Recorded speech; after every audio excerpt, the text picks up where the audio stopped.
Começando agora o 12º episódio do podcast Política e Pastel com ele. Ele é sócio fundador da Base Lab, uma ótima companhia de viagens, especialmente para Medellín. Já fizemos viagens... Saudade, já fizemos viagens épicas. Esse é Paulo Loyola, que inclusive é autor de um dos livros que está influenciando toda uma geração do marketing político brasileiro, junto com Marcelo Natali. Que bom ter você aqui, Paulo. Então, eu queria conversar um pouco com você sobre política. Vamos falar no que você acha. Todos os episódios que a gente fez aqui, a gente falou de direita, falou de esquerda, e foi quase que um consenso em muitos espaços em que a esquerda se atrasou muito, às vezes, em se especializar, ou até de entender como fazer esse movimento de movimentar o debate público utilizando a rede social como ferramenta. Na sua opinião, o que tem mudado e onde a esquerda está acertando nesse processo agora? Eu acho que a esquerda está acertando mais na política do que necessariamente na comunicação, né? Teve um evento recente que beneficiou muito o campo, que foi a briga com Donald Trump. Isso gerou toda uma divisão na direita, junto com a prisão de Bolsonaro. E, diferentemente da direita, a esquerda está caminhando muito unida para 26, tanto em torno do nome do Lula, enquanto presidenciável, quanto nos governadores, por exemplo. Então, se tem, pelo PSB, muito apoio da esquerda unificada no Espírito Santo. Você tem a candidatura da Juliana Brizola, fui marqueteiro no ano passado, com o apoio do campo progressista praticamente todo no Rio Grande do Sul. Um apoio bastante razoável ao Calil, também do PDT. Então, acho que a esquerda está se movimentando bem para identificar seus melhores quadros e poder disputar a eleição de uma maneira muito madura. Em conjunto com isso, houve também uma mudança ali na estrutura da SECOM, que deu uma unificada.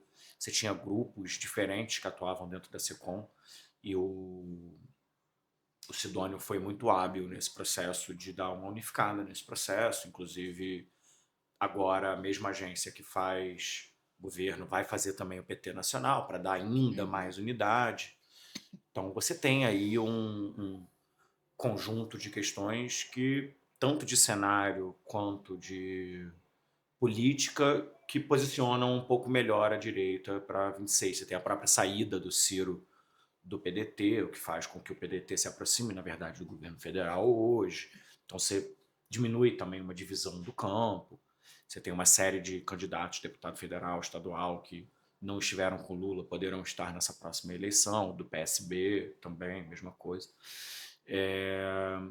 Agora, óbvio, a gente ainda tem muitas dificuldades, né? Posso citar a mais recente agora, que é justamente a pauta da segurança pública, que a esquerda está num certo negacionismo de não aceitar o nível de apoio que a população tem dado às ações, em função de uma série de fatores aí, que se for da tua vontade, eu acho que a gente pode aprofundar. Esse último episódio Episódio não, né? Essa última operação que a gente teve no Rio de Janeiro, ela disse muito, né, sobre esse processo de debate, porque a gente conversando aqui, conversando com algumas pessoas, e aí vendo com você, o que eu vejo muito é que a esquerda nos últimos 10 anos, a esquerda ou talvez o campo progressista, né, mas mais nessas defesas do Lula, né, teve a questão do impeachment, e a gente teve tantas outras pautas em que a esquerda teve que se defender, né, ela ficou se defendendo muito, e aí, por exemplo, a gente vai uma dificuldade de conversar com alguns segmentos da sociedade sobre alguns temas. Eu acredito, e aí eu queria ver com você que é especialista nisso, por falta de formulação mesmo. Por exemplo, o que o campo progressista pensa para as pessoas que querem ser autônomas? Né, para as pessoas que acreditam no processo de meritocracia e preferem ser autônomas do que ser CLT. Ou, nesse caso da segurança pública, a gente tinha muitas vezes a esquerda abraçando um debate dos direitos humanos que depois do 8 de janeiro até a própria direita começou a falar sobre direitos humanos.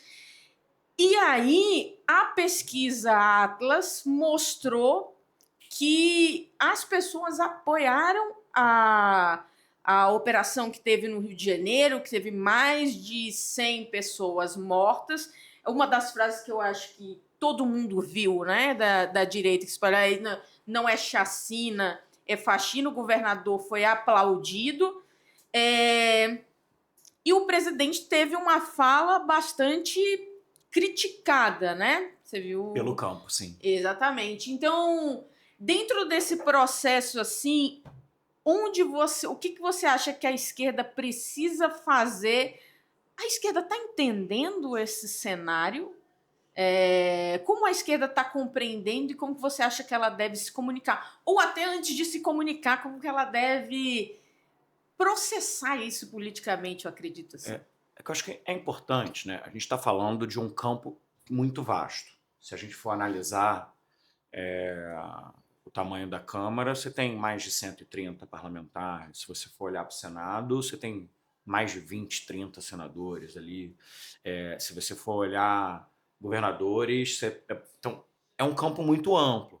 Se você pegar, por exemplo, o governador do Espírito Santo, que é do campo progressista, né, por definição partidária, que é do PSB, que tem a vice-presidência hoje, ele é um cara que não se posiciona de maneira mais radical à esquerda, pelo contrário. Até porque o Espírito Santo é um estado razoavelmente conservador. Assim. A gente ganhou algumas eleições lá esse ano e experimentamos isso muito de perto. Então, a gente tem que entender também de qual esquerda a gente está falando, porque muitas vezes analisa-se uma esquerda mais vocal, mas com baixa representatividade parlamentar. Muita gente pega posição de quadros do PSOL, por exemplo, e falam, a esquerda. Mas, bem, vamos lembrar, o PSOL não tem 10 deputados federais. Esse é o tamanho. Então, muitas vezes a gente fala do campo de uma maneira sem entender as nuances que existem dentro desse campo.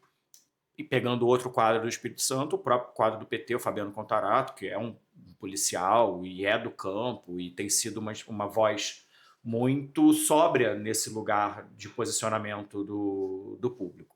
Então, assim, você vai ter quadros da esquerda que, por interesse, por ideologia, por estratégia, seja lá por que for, se conectam mais com uma ala mais radical, seja porque tem uma militância que sustenta o partido, seja por causa de uma relação com o movimento social, seja por causa de formação ideológica de fato. E você tem outros que têm outras bases, que são mais pragmáticos, que são... por exemplo, eu fui marqueteiro do André Siciliano no Rio de Janeiro quando ele foi presidente da Alerj, e o André recebia todo mundo como quadro do PT. Você tem o próprio Quaquá lá no Rio de Janeiro, que vem fazendo um enfrentamento muito grande. O Quaquá direto da esquerda. A direção do PT fala uma coisa, o Quaquá... Como a família Tato em São Paulo faz o mesmo papel. E se você for entender o mapa do partido no Rio de Janeiro e quem são as figuras mais poderosas, em São Paulo é a família Tato e no Rio de Janeiro é o Quaquá. Tanto que são vice-presidentes nacionais, entende? Então, e são quadros que a gente pode dizer com absoluta tranquilidade conservadores, em vários sentidos. O Quaquá tem dado entrevistas explicando muito esse tipo de posicionamento dele, porque ele entende, e pelo que eu vejo de pesquisa, ele tem algum nível de razão no que ele está falando, que para um diálogo, você trouxe dois tópicos muito interessantes, né? Que eu acho que dá para a gente abordar os dois, mas para um diálogo mais amplo, para além do que a gente já tem, para além de quem já é nosso, para além dos nossos 20, 25, estourando 30%, organizados à esquerda, você tem um restante de um campo em disputa. Esse centro político está em disputa. E quando eu fui começar o trabalho com o PDT Nacional, eu fiz 2 grandes pesquisas nacionais com eles. E a gente buscou entender justamente dentro das grandes pautas nacionais como estava se comportando esse centro político. Nem a extrema-esquerda, nem a extrema-direita. E nos impressionou num certo sentido, que foi uma pesquisa bem inovadora em vários sentidos, que tem momentos e tem locais e assuntos onde o centro político caminha mais para a direita. Tem momentos que ele fica mais no centro mesmo, e tem momentos que ele fica mais à esquerda. Então, se você não tem uma leitura muito apurada desse material e uma estratégia de diálogo com esse público, você não vai conseguir. Então, você falou, por exemplo, da questão dos autônomos, né? Tem uma resistência muito grande de campo dentro da esquerda, como a gente tem dentro da segurança pública. Com certeza, porque assim, o PT, né? O PT cresceu, o Lula era um sindicalista, então a defesa da CLT era... E não só o PT, se você for pegar toda a formação da esquerda no mundo, ela está muito conectada com a defesa do trabalhador e do trabalho. E dos direitos trabalhistas. Exato. E a gente tem um movimento hoje de muitos jovens nas redes sociais que quem é CLT para eles é fracassado, né? Cara. E aí a gente tem uma questão, eles colocam muito alguns tipos de políticas públicas. A gente vê, por exemplo, eles reclamam no transporte, ele acha que CLT é fracassado porque, né, pega o transporte precarizado, porque você não tem liberdade de horário, porque, na verdade, várias coisas que muita gente não tem, né? Porque você e eu, por exemplo, somos consultores, a gente teoricamente tem liberdade de horário, mas a gente tem liberdade de trabalhar o tempo inteiro. A liberdade de trabalhar 16 horas por dia. A gente tem essa liberdade. Então, assim, e aí saiu a pesquisa da Quest, que, de encontro com o que tu estava falando, que 54% teoricamente não está em nenhum polo e existe até um cansaço. Sim. Né, com esses extremos, como você falou, talvez com aquelas falas mais radicalizadas e menos...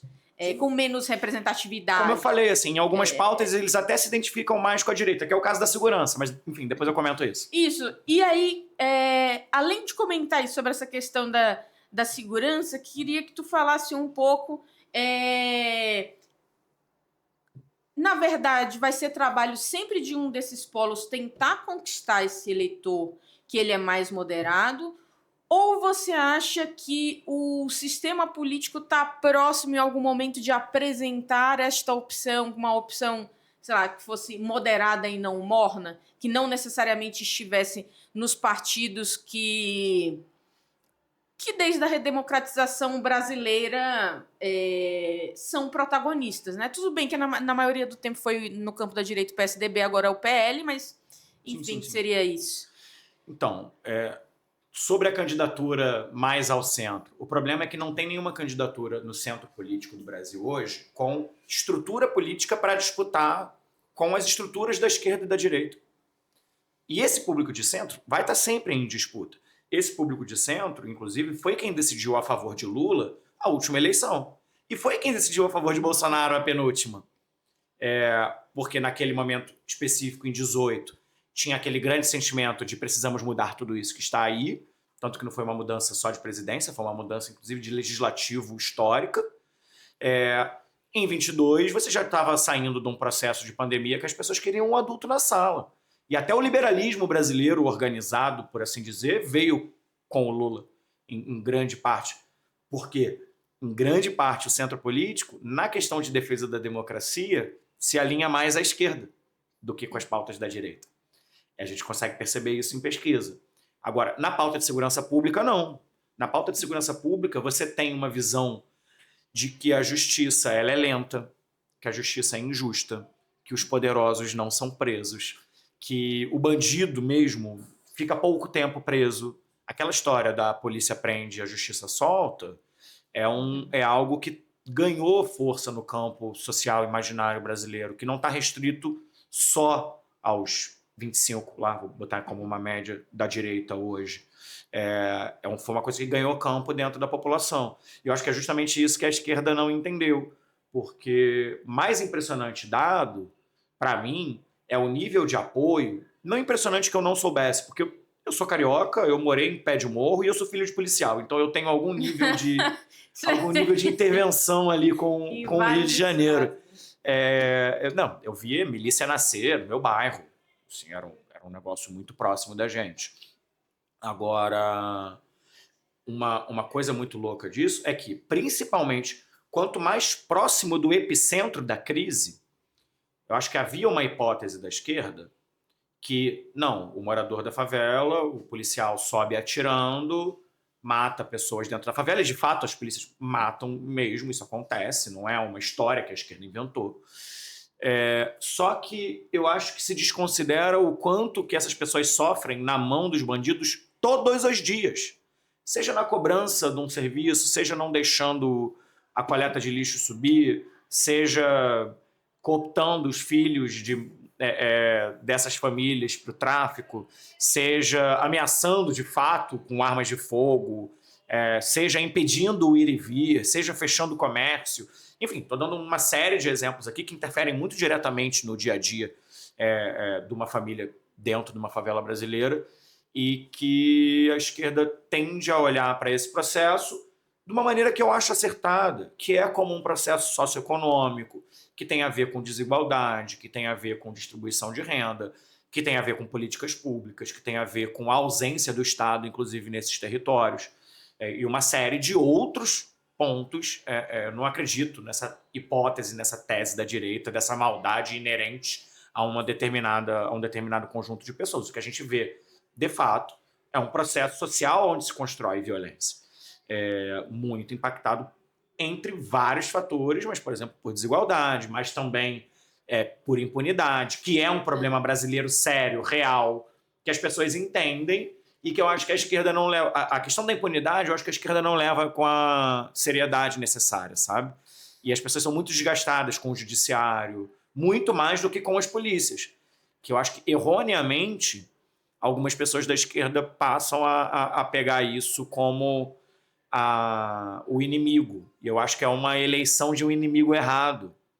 Entende? Quando você coloca o policial que está subindo lá para matar um bandido e chama esse cara de criminoso, você está muito em dissonância com o que a população pensa e com o que a população sente e sofre. Eu acho que essa é uma questão muito central. E aí eu acho que esse afastamento desse entendimento de um processo complexo, com a dificuldade que a esquerda tem de sair de um processo racional e ir para um processo emocional, porque o que essas pessoas estão sentindo hoje é emocional. É o acúmulo de décadas de esquecimento do Estado. Então, na verdade, para muita gente ali, e pouca gente na esquerda interpreta dessa maneira, é o Estado voltando a ser ativo, é o Estado voltando a ser presente. Na vida delas, através da segurança pública. E aí, Paulo, você acredita que é por isso que o campo da direita hoje está muito fragmentado para 2026, apesar Demais. de o Tarcísio ser o muito, governador de São Paulo, enfim, mas a gente não tem ali uma unificação, a gente tem a família Bolsonaro brigando, mas dentro desse processo que você falou, quem lidera as PMs são os governadores. A gente vê que o Caiado vem crescendo também no processo de intenção de voto, porque o slogan, inclusive, do Caiado é: o bandido muda de profissão ou muda de Goiás. E uma figura como essa, que teoricamente poderia não se projetar, está conseguindo manter uma pré-candidatura viva.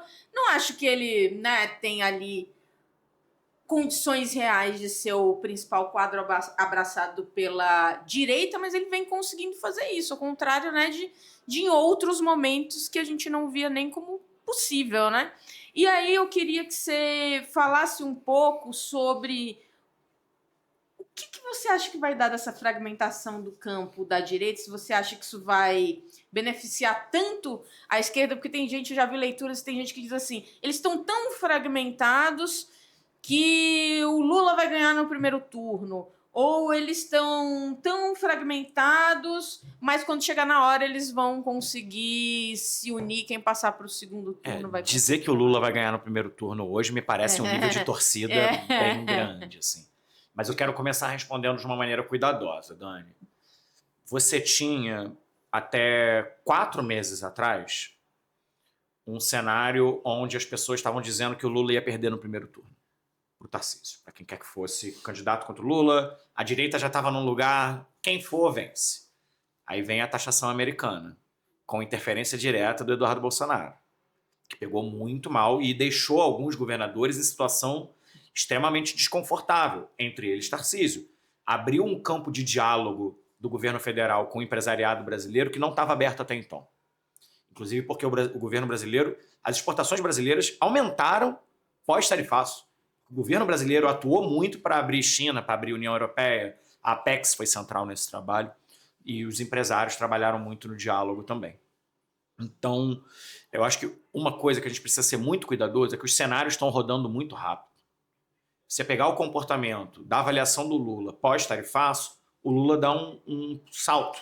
Assim como aconteceu agora com o Cláudio Castro, a gente estava falando da questão do Rio de Janeiro, que era um dos governadores pior avaliados do Brasil, e como carioca falo com tranquilidade que é de fato um dos piores governadores, se não o pior governador do Brasil hoje, mas que está na sua melhor avaliação desde o início do mandato por causa da ação no Complexo da Penha. E tá dizendo que vai dobrar a aposta. Aí eu queria só que tu respondesse E pode ser que ganchinho. dobre. E se dobrar, muito possivelmente, vai ter um efeito positivo nesse lugar. E aí, só para pegar um ganchinho assim, porque o governo ele vinha levando capote em cima de capote no sentido de pautar a opinião pública em relação às suas defesas. Ali teve uma pequena vitória ali no fim da defesa, né, do fim da escala 6x1, mas nesse episódio da soberania, onde você acha que o governo conseguiu acertar mais? Porque ele conseguiu pegar... Ele não conseguia pegar... Eu não acho que foi um grande acerto do governo, eu acho que foi um grande erro da direita. A direita é que se equivocou muito. O movimento do Eduardo Bolsonaro foi muito equivocado. De sair do Brasil, de pedir taxação, e de quando sai a taxação, ele comemora a taxação. E diz que foi ele. E puxa para si a responsabilidade do processo. E aí muita gente começa a olhar e fala, bem, isso não me parece ser nacionalismo. Assim, tá... A entrevista de Flávio Bolsonaro emblemática. Olha, aquele cara ali, ele pode fazer tudo, então é melhor a gente fazer o que ele... É basicamente isso, assim. E aí, eu acho que é muito mais um erro da direita que foi muito bem aproveitado pelo governo. Que aí também teve uma constelação de fatores ali, um alinhamento astral, porque ao mesmo tempo você tem o tarifaço, mas você também tem uma série de mudanças na SECOM que permitiram um trabalho melhor estruturado para aproveitar essa pauta. Ao mesmo tempo, o governo criou bons projetos com influenciadores, o Pode Espalhar principalmente, que começa a trabalhar com o ecossistema para a replicação das mensagens do governo. Um enorme avanço, coisa que a direita já fazia há muito tempo. Então já tinha ali também uma estrutura de gestão de comunicação montada para aproveitar a boa pauta que surgiu. Eu acho que esse é o grande... E o Lula, eu acho que foi muito bem. A diplomacia brasileira foi muito bem. E o Lula foi muito bem, porque ele faz um enfrentamento, ele fala que não, aí vamos naquela linha Brasil dos brasileiros, ao mesmo tempo que ele fala, não vou aceitar interferência externa aqui. E consegue dar um inimigo comum ao governo que ele não vinha conseguindo trazer até então. Vamos lembrar, o lema de Lula 3 é Brasil, país da união e reconstrução. Ou seja, vamos trazer aqui a paz de volta para o país.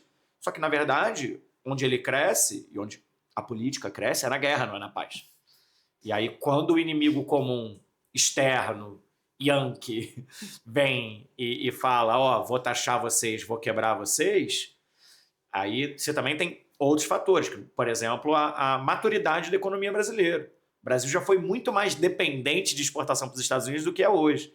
Já tem uma relação muito mais positiva com a China, então não impactou tanto. Inclusive abriu outras frentes de comércio, mas, Paulo, a gente vai se encaminhar aqui para o encerramento, mas eu queria que tu respondesse uma coisa do quadro Cadê o Recheio? O que a esquerda precisa fazer para colocar recheio nesse pastel e fazer conteúdos que, de fato, conectem com as pessoas? Eu acho que tem um ponto, e uma parte, eu vou dizer, inclusive uma parte minoritária da esquerda, mas, mais uma vez, é uma parte muito vocal, entrou um pouco em negação. Vou voltar no exemplo da segurança pública, tá, Dani? Com esses resultados de pesquisa.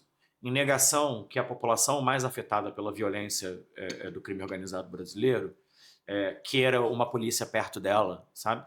Então, eu acho que essa negação nos atrapalha para construir uma boa estratégia. O Lula faz uma fala alinhada com essa questão do centro, logo após a ação, mas ele já tinha vindo de uma fala extremamente desastrosa de dizer que o traficante é vítima do usuário, só que ele sofre tanto impacto da militância, da esquerda de maneira geral, que ele, mais uma vez, vai nessa direção de chamar de chacina. Ainda, vamos lá, eu concordo que tenha sido uma chacina.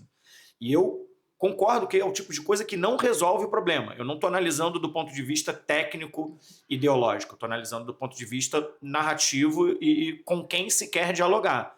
Se a gente quer ir além dos nossos 30%, a gente precisa entender o comportamento deste centro político e fazer gestos que vão nessa direção. Nesse sentido, a escolher a PEC da segurança pública. Ninguém sabe o que é PEC, ninguém sabe o que isso melhora na segurança pública. Sabe? Tivesse pego um ponto central ali, do tipo, PEC das penas mais rígidas, sabe? Ou nem chamar de PEC. Fim da impunidade. Sabe?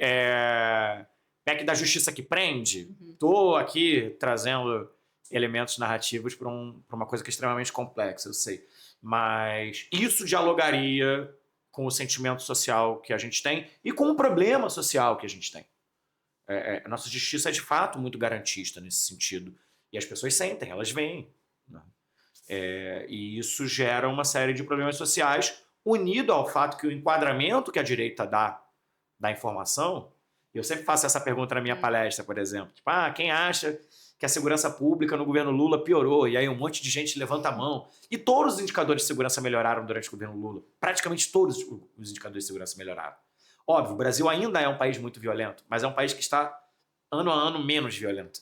Mas existe uma ideia de que a esquerda ela defende a impunidade, de certa forma, de uma maneira geral, assim, pelo senso comum. O conceito, inclusive, a narrativa da ideia de narco-estado é um negócio muito perigoso, que a esquerda precisa olhar com muito cuidado, porque é uma coisa que tende a ganhar campo.